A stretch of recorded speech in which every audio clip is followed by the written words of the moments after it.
So another topic that I wanted to discuss today is the Pac-12, okay? The Pac-12 has shot itself in both its feet, okay? And I don't mean by canceling fall football season, all right? That's actually the move. The move is not to try to pay people for favorable coverage, which is what they did. The Pac-12 hatched an idea. Their communications people supported this idea. They thought it was great as an idea to pay the Los Angeles Times $100,000 in advertisements for favorable coverage. What? All right. Many of y'all know that my background is in journalism, right? And master's in professional writing in Oklahoma. And I came up writing for newspapers and websites. A free press is the reason that this country operates the way that it can. Because without a free press, we're doomed. If we are paying people for favorable coverage and we are not doing the digging that we should be to keep our leaders accountable, and those include the leaders of college football, we're doomed because we're never going to know who's doing dirt and who's not. Corruption will become the mood of the day. Nobody will be able to be safe. We will not be able to speak truth to power. Power will take advantage of the poor and of its own reluctance to acknowledge its xenophobia and racism. You can't do this if you're the Pac-12 and expect this to be okay. And I think it says a lot that the Oregonian was able to find this 34-page printed manual where they expressed these things that they wanted to see done to try to change the image of the Pac-12. And they did pay the Los Angeles Times for favorable coverage. Does that mean that we can trust the Los Angeles Times about these things? Probably not. No. And that's really big because that is the paper of record for the West Coast. That's the paper of record for USC, for UCLA, for Cal, all up and down the state of California. Now add to that, the Pac-12 stands to lose $276 million in TV rights deals this year alone. And a lot of that money is in football, but a tremendous amount of it is also in basketball. You can't expect Fox Sports and ESPN, who paid basically $3 billion or signed a deal for $3 billion back in 2011, to pay them their money if there is no game for them to broadcast. It's not just a little bit of money. We're talking about whether or not your athletic program gets to function next year. Because while Oregon might be able to go to Nike and be like, yo, can you prop us up? That ain't going to be what Washington gets to do. That ain't going to be what Cal gets to do. Stanford gets to do. Even though Stanford has this tremendous endowment, none of that money is liquid. That money is tied up in trust. That money is tied up in real estate. That money is in other mutual funds. Like, it's not easy to just go in there and wrench out some money. Now add to that, what's Utah going to do without a football season? Does anybody really care about Utah basketball? Ask yourself that question. Do you care about Utah basketball? You know, add to this what the Mountain West is going through because they cancel fall football as well. It's just not going to be a good look. You know, it's not going to be that salvageable. You're talking about $276 million. Well, yeah, that's $250 million. That's about $50 million per institution. Like you got to come up with another way to change the messaging on this, and you got to start raising money. You got to ask people that were paying for season tickets to kick in that money anyway. And I don't know about you, but that ain't going to be me. I wouldn't be kicking in my money for games I don't get to go to. I don't love the university that much. They already took my money. I already paid to go to school there. No, you get nothing from me, especially without any football, which is what you can expect from most people, right? You want to talk about what is American and un-American. And add to that Larry Scott is the highest paid conference commissioner in all of college sports. That man took a pay cut this year, and he still makes $4.8 million to oversee a conference that ranks 5th when we're talking about its influence in the sport. Meanwhile, the Big 12 has jumped the Big 10 as being a savior of college football and a more respected conference in college football because college football fans agree with the person that wants to play football. Turns out Kevin Warren, Big 10 university presidents, don't want to play football. So when we have these conversations in the upcoming years, you're going to hear people reference this time as to say the Big 10 does not care about football, which is not true, but that's going to be the narrative. That's going to be the messaging. And that's the problem with the Pac-12. They do not know how to do this without trying to pay somebody to write favorable stories for them. How about you just go be good, right? Instead of I or others having to send open record requests to find out what the LA Times won't report. That's a terrible look, dog. Even as your TV rights deal is about to come up. I can't see Larry Scott surviving this. And if he does, the Pac-12 deserves everything that it's getting. Because there are no excuses for you being bad at your job when you make this kind of money and there's this kind of spotlight on you and your conference. There's nothing that I can say to help you there. There's only, oh crap, we're up a creek. Earlier this summer, I was talking about the Pac-12 and how Larry Scott actually was trying to get people to take another pay cut after another pay cut and convince them to go into work. Like, no, it's just not going to work. So we're seeing the fissures in college football grow into chasms. And that's good because I think that there needs to be a correction among college football in the money, in the coaches, in the folks that are looking out for the interest of the game and the players. The college football we saw in 2019 is the last time we're going to see that kind of college football ever again. Everything is going to have to change here in the very near future. Let's see. Michael Vogt over here with, who thought that story wouldn't get out? Exactly. Exactly, dog. All right. I want to talk a little bit about Josh Gibson and Major League Baseball and the MVPs right now. I understand that's a little bit different than college football, but bear with me here, right? I'm going to make this worth it. Barry Larkin talked to the Associated Press after one day waking up, looking at his 1995 NL MVP award, and he saw Kennesaw Mountain Landis on it. It turns out Kennesaw Mountain Landis has been on every AL and NL MVP award since 1944, when he decided to give the power of voting for MLB MVP to the Baseball Writers Association. They responded by putting his name on the MVPs. Larkin knows like what many black ball players and black baseball fans know, which is Kennesaw Mountain Landis did the least possible to try to break the color barrier.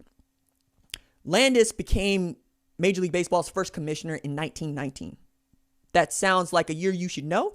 Is because, well, Red Summer happened. And two, the Black Sox scandal happened. Betting on baseball. One of his first acts was to ban the likes of Shoeless Joe Jackson and others for life from baseball. And he is credited with cleaning up the sport and giving it its gravitas. But along the way, we had the Negro Leagues forming. Black and brown leagues that formed because Major League Baseball teams would not sign them. And it was forbidden. So we lost out on seeing guys like Josh Gibson play baseball against the likes of Lou Gehrig, Ted Williams, Joe DiMaggio. Josh Gibson might be the greatest Negro League baseball player of all time. He had career batting numbers of like 365 as an average, 1139 as an OPS, and like 567 as a slugging percentage. And he was a catcher. Usually, if you play catcher, they no longer let you do that if you are hitting dingers. If you mash, they stick you in right field or first base. And you can do that with Josh Gibson. And he died tragically at the age of 35, so we never really got to see what it might have looked like. But we have every reason to believe that he and others would have destroyed Major League Baseball as we know it. Because Jackie Robinson wasn't even that good for the Kansas City Monarchs. I mean, he was decent to okay. But he gets to the Brooklyn Dodgers and he starts winning MVPs with Kennesaw Mountain Landis' name on it. And then you have Joe Morgan win the MVP as the second baseman for the Big Red Machine. And both of those dudes agree that Mountain Landis was not the best dude. And they don't see why his name should be on the MVPs anymore. To which we have a movement to see Josh Gibson on an MVP trophy. Or Frank Robinson, who still to this day is the only man in Major League Baseball history to win the AL and NL MVP awards. The only one. Black man. Also, outstanding manager. And as my man Howard Bryant would say, there are no blacks on the bench. And it's not so much that we need to recognize Josh Gibson as the reason as to why should think to change the NL and AL MVPs to his name. But that he represents a forgotten generation of Negro League ball players that just never got their due. And I'm with that because I came up reading about the Negro Leagues. I came up understanding that that was my birthright. And I got a T-Town Clowns over in my closet. I got Homestead Grays jersey. I got Pittsburgh Crawford jerseys. I got Kansas City Monarch jerseys. And I live just a few hours from Kansas City where the Negro League Baseball Hall of Fame is. So I get behind all of that. Doc Winston No Boogie jumping in. I talked about Kerry Vincent Jr. a little bit earlier in the show, Doc, but I appreciate you being on it, dog. All right. Before we get out of here, I also want to talk a little bit. Well, I don't need. Watch Lovecraft Country. Okay? That show last night was phenomenal. And I need to do a keeping up with on this because the thing that it did best was recognize the monsters in racism and the monsters that are real, right? And H.P. Lovecraft, if you don't know, is a horrendous racist. And I was made to understand that when I started reading his science fiction. And he wrote, among other things, one of the most racist poems that I've ever seen from a popular fiction writer. And I gotta read this for you because it's got the N-word in the title. I'm not gonna use the N-word because y'all know how I get down on that. But, like, you gotta understand. H.P. Lovecraft wrote this. On the creation of N-words, name of the poem. When long ago the gods created earth in Jehovah's fair image, man was shaped at birth. The beasts, for lesser parts, were next designed. Yet were they too remote from humankind. To fill the gap and join the rest of man, the Olympian host conceived a clever plan. A beast they wrought in semi-human figure, filled it with vice, called that thing a... And then he used the word. H.P. Lovecraft published that in 1912. Coincidentally, that is the same year that Tulsa got its first black newspaper. And at the height of eugenics, when we had a bunch of doctors and scientists trying to say that black folks were inferior by birth. Yo! And then you get H.P. Lovecraft writing all this fiction that became science fiction that everybody loved and speculative fiction, but there's lots of slave narratives in there too if you're paying attention. So Lovecraft Country has black characters at its center and does a great job to make you feel invested in those characters in like the first 40 minutes of the pilot. And it's got some really great moments where we get to see what racism looked like and we get to see monsters. And they ask a question that I think is important. Who are the real monsters here? Is it the racist or is it the monsters? Or is it both? Right? And if you have black or brown ancestry, you feel a certain way about that. If you don't, you probably might get turned off by it. But you're precisely the kind of person that I want to see it. Okay? Because I want you to know that just because it's not you doesn't mean that it's not them. And you need to do that thing where you check on them, right? Because one of the opening scenes of this pilot is a racially segregated bus. Two black folks sitting in the back, white folks sitting in the front. The bus breaks down. When a truck comes by, it's driven by a white dude says to the bus driver, cool, I'm going to help y'all out. Takes everybody into town except the two black folks. Two black folks got to walk into town. Now, I don't want you to get into the frame where you are saying, hey, I would have been one of the white folks to help get those black folks into town. I want you to be in the frame of taking to task the dude that left the black folks there. Because that's where we're at right now. It ain't enough to be like, I'm one of the good ones. You need to go and check other white folks on this. Because that's the only way it's going to change. Right? And if it sounds like I'm preaching, it's because I'm very passionate about these things. And I want you to know these things about me.